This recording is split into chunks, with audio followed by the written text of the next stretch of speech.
Matapos ang matagumpay na rehabilitation process, siyam na rescued Magellanic penguins ang pinakawalan kamakailan pabalik sa karagatan ng Chile sa South America.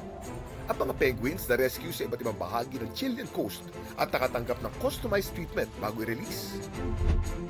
Ang mga Magellanic penguin o Sphenicus magellanicus ay mga medium-sized penguins na native sa katimugang bahagi ng South America.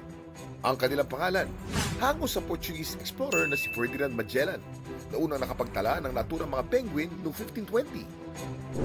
Carnivorous ang mga penguin ito. Kumakain sila ng isda, pusit at krill. Mahusay din sila swimmer. Kaya nila mag-dive na hanggang 50 meters. Sa halos 2 dekada, near-threatened o nanganganib na maubos sa mga Magellanic penguin ayon sa IUCN.